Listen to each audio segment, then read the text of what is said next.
I used to work at a Starbucks here in Cardiff, and I've got to be honest, it's one of the better jobs I've ever had. The manager was brilliant, the other staff were nice and looked out for each other, so for a minimum-ish wage job, it was about as good as it gets.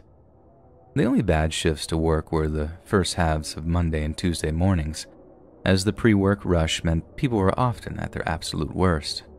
I mean, don't get me wrong, people could be complete jerks at other times of the day or week, but the highest concentration of them was Monday and Tuesday mornings, without a shadow of a doubt. But rude customers aren't scary. Annoying and frustrating, yes. Chillingly cruel and calculating, not as much. Which is why this particular incident has stayed with me for so long, and I always seem to use it as my personal point of reference for how terrible human beings can be to each other. So, it's a Monday morning, and we're just coming to the end of the rush at around 9 a.m. 30 minutes more and the caffeine fiends will start to thin out, and we can get some coffee and make a smoke break of our own. I heard her before I saw her. Like, she was only just trying to get a handle on what had been pure harpy screeches just moments before. Some woman was on her phone, ranting away and not looking where she was going as she tries to find the back of the queue. In doing so, she cuts off this other bloke who politely informs her that she's queue jumping. I don't know if she actually didn't hear him or was just tactically ignoring him, but either way, this bloke has to tap her on the shoulder before saying, "Excuse me, believe I was ahead of you." The woman just shrugs this off at first, giving the guy a gesture like, "I'm too busy to listen to you." I remember the look of anger on the guy's face as she gently but firmly grabs the strap of her handbag and tugs her out of the queue before taking her place. I'm a bit torn about the whole thing. Like, yeah, it was righteous, but laying hands on someone, I feel like there could have been a better way to resolve the issue. But it wasn't like the guy had picked her up and thrown her, and due to the size difference, that was definitely a possibility. Anyway, she reacts like this had been the case, like him actually standing up to her was some horrific incident of assault, and starts demanding someone call the police, even though she herself was on the phone and simply refused to hang up. A couple of staff members and customers manage to calm the situation down, and we get the guy his coffee before one of my colleagues serves the angry woman. I didn't serve her, but when she got her order, she turns to be like, excuse me, this coffee isn't as hot as I asked for." No, I know better than to just argue with customers, and especially absolute whoppers like her, so I do as I'm asked and heat the coffee up a little bit more for her. I hand it back. She dips a finger in it and once again tells me, "This coffee isn't hot enough." Now, bearing in mind, she just watched me run some steam through it, but again, I do as I'm asked and give her back some literally steaming hot coffee that she proceeds to absolutely overload with sugar. No wonder she was in such a stinking mood. Her entire life was probably one big sugar crash, hence why she was such an unbearable person to be around. But little did I realize, that coffee wasn't for her, and on her way out of the store, she took the lid off of her scalding hot syrupy coffee and threw it in the guy's face as he sat reading his newspaper. God, the sound of that guy screaming was absolutely horrific. Like, I didn't actually see the woman throw her coffee in the guy's face, so I thought someone had broken a leg or something. That's the only time I've heard someone scream in pain like that. When my old skating buddy absolutely shattered his leg on this visit to a Bristol skate park one year. But what followed in the coffee shop was pure chaos. People were pouring bottles of water onto this guy's face, ambulance staff and police turning up. I think the woman legged it as soon as she threw the coffee because, to my knowledge, no one was arrested, but the guy who had the coffee thrown on him suffered life-changing injuries. From what another colleague told me, the gross amount of sugar in the coffee meant that some of it actually stuck to his face like a kind of molten hot glue. He'd been left with terrible scarring for the rest of his life, and all because he stood up to some absolute monster in the queue that morning. That's what I find really scary, that some people out there are so unhinged that a seemingly normal interaction with them could end up with you suffering injuries you'll carry with you for the rest of your life. Just one moment of misjudgment, one little enough is enough moment, and boom, you're going to look at a very different version of yourself in the mirror for the rest of your natural life.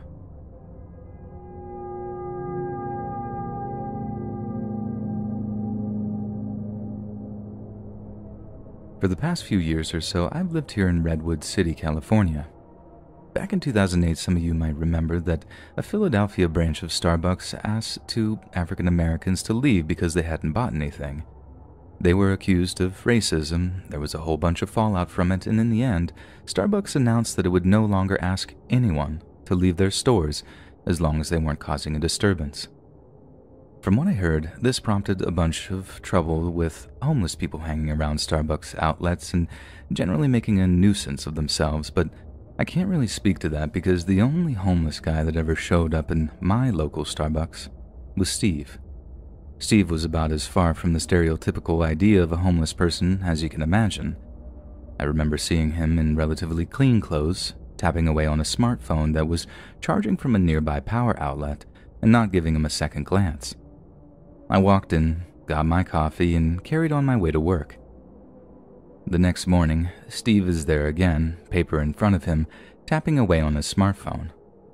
Only this time, as I'm in line waiting to give my order, I see him reaching for a grubby-looking backpack that seemed to contain all of his worldly possessions. It dawned on me that he didn't have a coffee in front of him, and when I thought about it, he didn't have one that day before either. And that's when I realized that Steve was in fact homeless. And it was then that I actually noticed how tired he looked, how the skin of his face was stretched around his eye sockets like he'd skipped one too many meals in his time.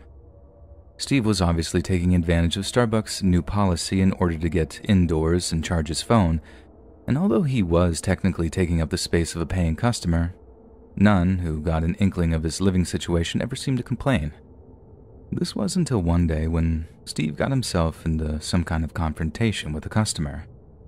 I think maybe one of his bag straps was lying in the way of someone because I only looked up in time after hearing someone apologize. This big guy in a bad suit scoffed as he sat down close by, shaking his head. "Shouldn't even be here," the big guy said. I thought it was quite an obnoxious comment, but I'm far too much of an introvert to say anything about it. Steve tried to apologize again, but the guy started going off on him, telling him he shouldn't be there if he wasn't a paying customer. And in a display of kindness that'll stay with me for the rest of my life, the guy at the head of the line bought Steve a coffee and a red berry cheese Danish.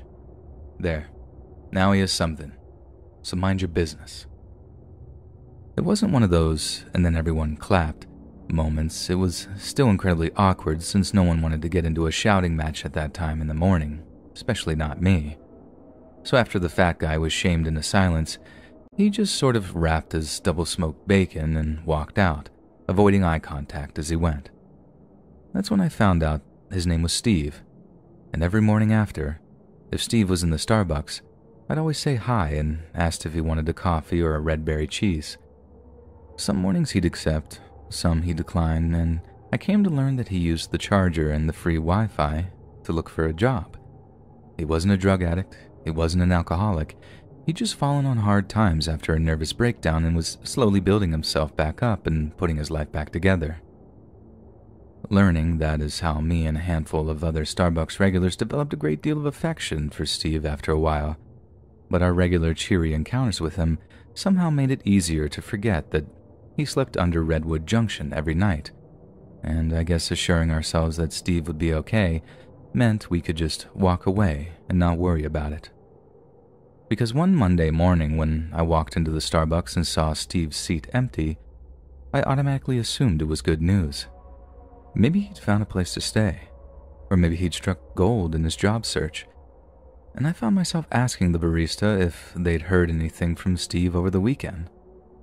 To my absolute delight, he told me Steve had an interview at a local car wash. He wasn't sure exactly what day, he just knew that Steve had made the announcement the previous afternoon before departing the store.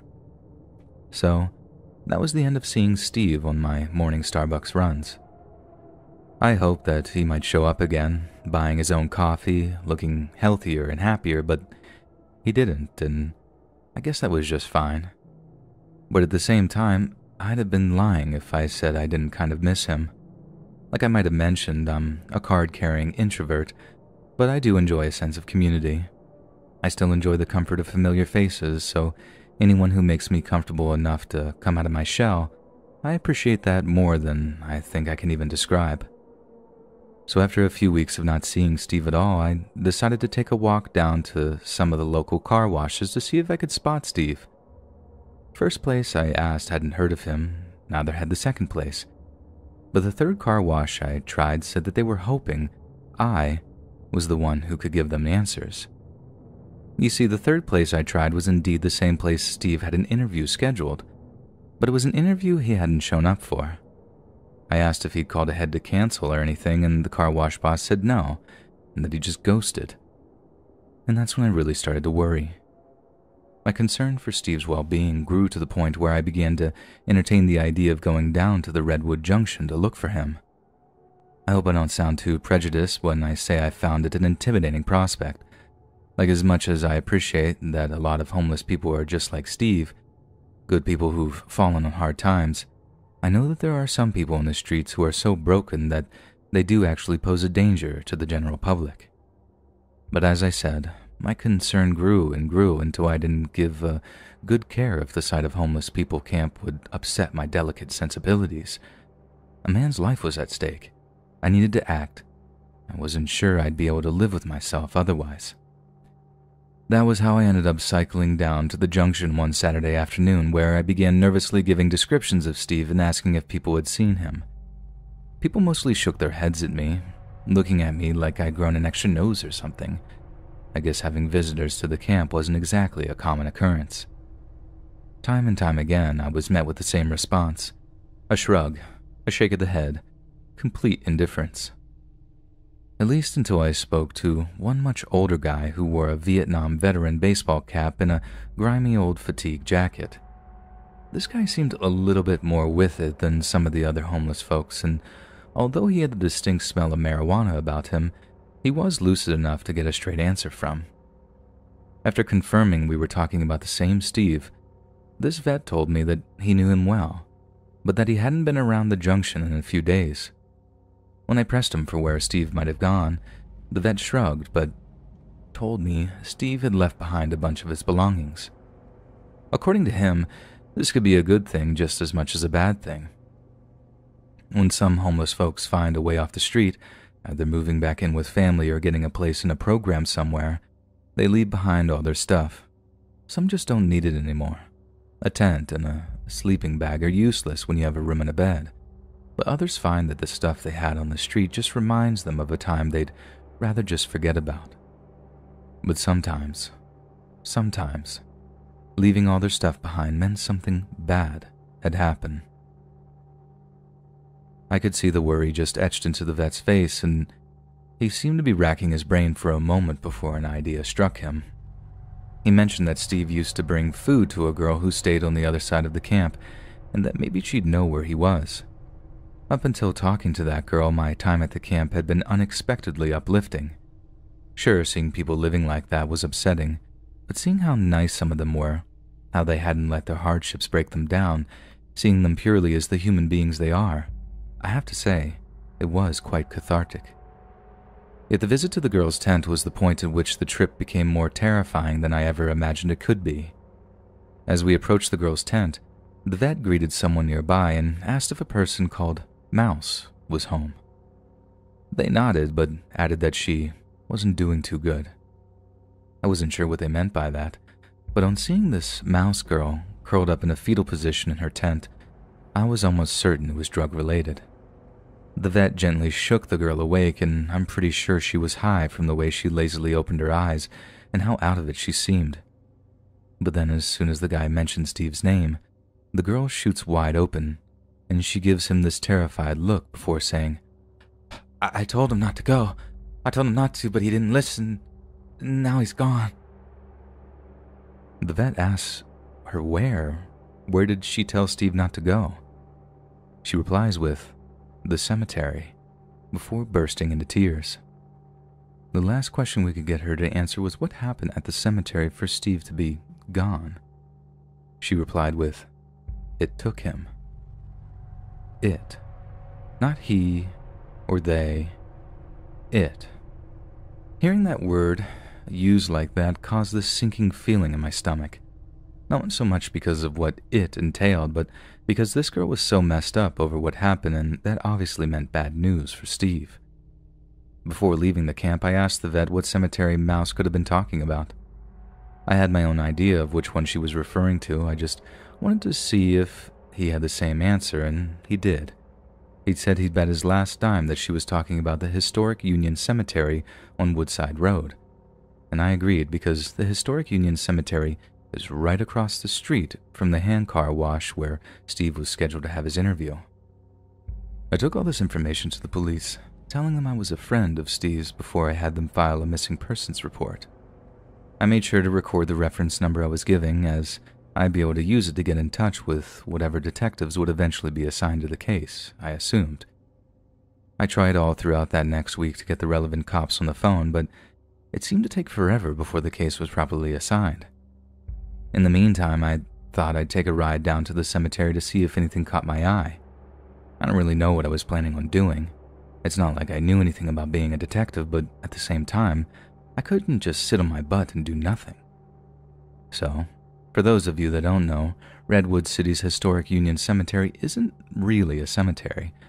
It did actually function as one until about 1919 or so, but after that it basically became a kind of memorial. From what I can remember, some Civil War soldiers are buried there along with a few famous pioneers, so it's more for tourists and sightseers than grieving families or funeral processions. While walking up and down the gravel paths and checking out the old graves, it occurred to me that when the girl said, Steve is in the cemetery, it might have been her way of telling us that he was dead.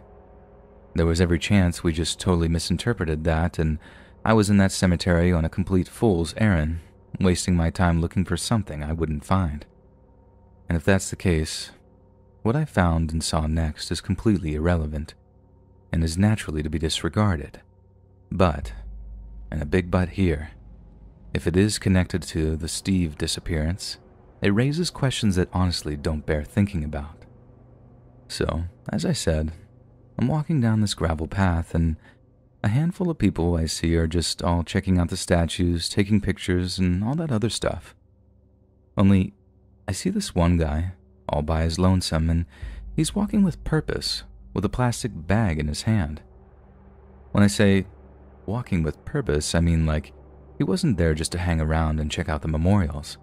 He was walking fast, like he wanted in and out in as short a time as possible. Just the sight of him filled me with curiosity, but it's not like if I rushed after him, he wouldn't freak out. So as much as I tried my best to follow him, he slipped away from my view almost as quickly as he had appeared. Only he'd left something behind, the white plastic bag having just dumped it behind one of the bleach-white tombstones, apparently in the hopes that it would remain hidden from public view. At first, I was just mad, like who leaves their trash in a graveyard or whatever. But I went to check out what the bag contained. It just looked like a bunch of organ meat. Like I 100% saw something dark enough to be liver in there, and some of the other pieces looked like chunks of white fat. It smelled real bad too, like he might have been hanging on to it for a couple of days before he'd left it there.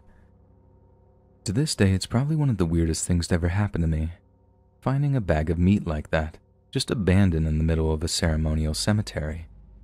And like I said, whether or not it's even remotely connected to Steve's disappearance is anyone's guess. I mean, the detectives treated me like I was crazy when I brought it up with them in the weeks that followed. They'd sent some beat cops out to the cemetery and they hadn't found a thing. But I also know they seemed totally clueless in their investigation, like they either didn't care about it or just couldn't get a lead anywhere. And that's just how things went. I get in touch every so often, only to be told the investigator hadn't progressed anywhere. It didn't help that it had taken weeks for anyone to report him missing, and the fact that it was me that should have acted earlier gave me this horrendous sense of guilt for the longest time. Steve had no family out here, and I barely knew anything about him. The best I could do was share the few slivers of info I had with the cops, then just hope it came to something. But it came to nothing, and now Steve is just one more name on the missing persons register. a missing persons register that stretches a mile long. The rate at which homeless people go missing around Redwood City is considerably higher than the surrounding areas, and given how difficult it is to conduct any kind of census or research among the homeless, that figure could be even higher than the numbers suggest. The trouble is, people just don't care. Even people who purport to care about social justice are content to focus their attentions on ridiculous niche topics when homeless people are dying and disappearing on the streets of California every single day. I don't know what's going on out here, whether or not it's just fentanyl killing people off, some kind of serial killer, or something less explainable, but something is killing homeless people at a totally disproportionate rate, and all kinds of other weird stuff is going on to boot. I just pray that whatever it is can be identified and stopped before more people like Steve are lost. People who try so hard to tread water, only to end up slipping beneath the waves. At around 5:15 a.m. on the morning of July 6, 1997, a Starbucks employee arrived at work to open up the Wisconsin Avenue Northwest branch of the world-famous coffee company, situated just north of Georgetown University in Washington, D.C. There was a lot of work to be done before the morning rush, and the employee in question had yet to imbibe their morning espresso to really kick them into gear. So, by their own admission, they were pretty groggy by the time they headed out back to one of the freezer units, intending to fetch some of the breakfast pastries that would go on sale that morning. But when the overtired staff member cracked open the freezer unit, they saw something that made their heart race. Inside was the frozen, lifeless corpse of 25-year-old night manager Mary Catherine Mahoney, along with the bodies of 18-year-olds Emery Allen Evans and Aaron David Goodrich. Although they weren't always on the same shift pattern, the employees knew his slain coworkers well, and the horror of witnessing their frozen, discolored cadavers was almost too much to bear. They raced out of the Starbucks and flagged down a bus driver who was only just beginning his morning route, and given how they could have just called 911 from the on-site telephone, running to find the comfort of another living person is very telling of this person's distraught state of mind. Within 5 minutes of the initial 911 call, police were on scene and taking stock of the situation. All three employees had obviously been herded into the rear freezer units before being shot, execution style. But what initially confused the investigation was that not a single cent was missing from the Starbucks. If the motivation wasn't robbery, then it looked a lot like a brutally well-executed targeted killing. But why on earth would someone ambush and murder 3 coffee shop employees during their routine night shift? What made the murders all the more shocking was that Georgetown has been traditionally a low-crime area of Washington, D.C., with local district council member Jack Evans saying to have a triple homicide anywhere in the District of Columbia is an unusual event, but to have a triple homicide in Georgetown is extraordinary, and this has never been a place where crime has been a problem. Over the course of that balmy July morning, scores of blue-uniformed officials made their way to the scene to look for evidence outside the split-level brown brick store. Homicide detectives and forensic technicians alike pored over the scene for hours on end after the bodies were found, working inside and outside the building adorned with the familiar green and black logo. They dusted doors for fingerprints, searched the store, and took statements from local residents in the hopes of piecing together what had happened. But it was only when Mary Mahoney's car was examined that further evidence was found, evidence which indicated that the murders were no random attack. Inside, the car was spotless, save for what looked like signs that Mahoney had recently spent time playing with a pet: a dirty tennis ball, a plastic chew toy, a dog's brush, and a red towel. The only possible indication that something had gone awry was a flat tire on the front passenger's side of the car, evidence that her attacker had made provisions to prevent her from fleeing. Mary was special, her mother later said. She had an enormous heart. She probably would have compassion for the person who killed her. When she moved to Washington several years prior, Mary would jog alone an hour before daybreak, never worrying about being attacked or assaulted. She adored animals, particularly horses, and even took in Marlou, her sister Molly's toothless black and white alley cat. She attended various New York colleges before graduating with honors from Towson State University near Baltimore, and was a loyal and active Democrat, interning for Bill Clinton when he was first elected. Yet, according to her mother, it was her managerial job at Starbucks that really excited Mary. She had been employed by the company for 2 years and enjoyed being the manager.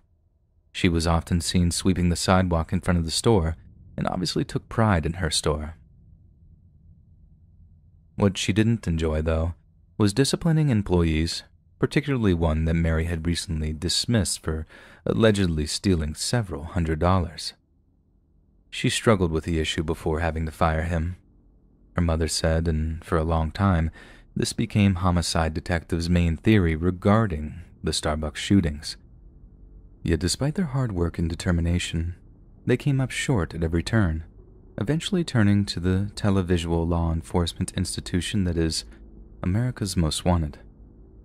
After picking the case up, America's Most Wanted staged a thorough recreation of the murders and detailed many of the theories that police were toying with. They also advertised the number of an anonymous hotline, pleading with those with any information to come forward. And it seems this appeal struck a nerve with one member of the public, who called in with not only a frightening piece of information, but also a rather courageous proposal. In the hours following the broadcast of the Starbucks shootings, a woman called into America's Most Wanted hotline to inform them that she was dating a man who actually knew the shooter firsthand.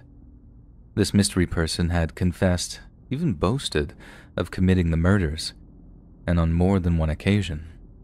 The couple had initially taken the man's word as pure bluster, but after seeing the Starbucks shooting edition of America's Most Wanted, it became apparent that he might just be telling the truth. The woman then left her name and numbers so she could be contacted by DC police, and when they did so, she actually agreed to wear a wire for them, in the hopes that she could catch a confession on tape. It was then that they learned their suspect's name: Carl D. Cooper. Cooper lived in Prince George's County near Baltimore City and just on the outskirts of Washington, D.C. itself. He was the son of a church deacon who lived with his wife and son, but at the time, he lived anything but the wholesome life of a family guy. At the time of the Starbucks shooting, Cooper was being charged with attempted murder in a 1996 shooting of an off-duty police officer in Prince George County. As for his family's complicity in his crimes, it turned out that it was Cooper's wife that purchased the 9mm handgun that her husband used to shoot the officer. It was the combination of this and his alleged involvement in the Starbucks shooting that led DC police to wiretap Cooper's home phone. He was arrested after making reference to several local shootings, but insisted that a friend of his named Keith Covington had joined him in the Starbucks robbery, and it was him that executed the 3 victims. However, when they caught up with Covington, they discovered he had been recovering from a gunshot wound at the time of the murder, meaning it was highly unlikely that he was even present on the scene, let alone the one to have done the shooting. "If I killed them, I'd say I killed them," he reportedly said. "But that's not me. I'm not saying I'm a saint, but I'm not going to go out and just kill people. You gotta be a dummy or a psycho to do something like that. It's pure evil." When confronted with the evidence of his lies, Cooper admitted to lying about his so-called friend's involvement because he killed 3 people and was afraid to go to jail. In the process of trying to avoid the death penalty, Cooper told the investigators he'd been staking out the Starbucks for about a month, confirming that he acted alone and fired 2 guns, a .38 caliber snub-nosed revolver and a .38 caliber pistol. Cooperating heavily due to the ever-looming threat of the death penalty, Cooper confessed to shooting the manager, Mary Mahoney, when she refused to give him keys to the safe, which held over $10,000 in cash. When she said no, Cooper shot a warning shot into the ceiling, which sent a terrified Mahoney running into the employee hall. Cooper pursued, caught her, and wrestled with Mahoney over her keys. But when her resistance looked like it would be too much to overcome, he shot her dead. He then shot the 2 other Starbucks workers at the store, executing one as they survived the attack and attempted to crawl to safety. Cooper later stated that he wanted to put him out of his pain and misery, but it's more than likely this thinly veiled attempt at showing he had a conscience was nothing but an attempt to dodge the first death penalty charge in over 30 years. During his trial, even when the relatives of the victims wept openly in court, Cooper remained chillingly composed. He also admitted to murdering a 39-year-old security guard named Sandy Griffin during a botched robbery. Cooper had helped Griffin at gunpoint before demanding that the security guard hand over their expensive .40 caliber handgun. But then, fearing Griffin would assault him in the process to defend herself, the serial murderer executed the security guard before quickly fleeing the scene. Cooper admitted to then selling the pistol on the street for $300. Once Cooper was convicted of the Starbucks murders and sentenced to life in prison, Griffin's relatives were no doubt pleased that their loved one's killer had been put away, but they expressed frustration that it had taken 3 more murders, maybe even more, before the killer had been caught. To them, a lack of urgency in the DC police force had cost 3 young people their lives and raised many questions regarding their competence and command. If the account of his defense attorney is to be believed, Cooper is nothing more than a career criminal whose shaky temperament and unbridled greed caused him to take the lives of the innocent. But time and time again, Cooper had the opportunity to simply take the money and walk away, yet he chose not to. He chose to kill people he just didn't need to kill, and he did this on more than one occasion. The first time might have been down to a simple rush of blood to the head, and it's a genuine possibility that killing the security guard was not part of Cooper's plans. But there's also a possibility that killing him proved to be something of a thrill that Cooper wanted to replicate in executing the 3 Starbucks workers.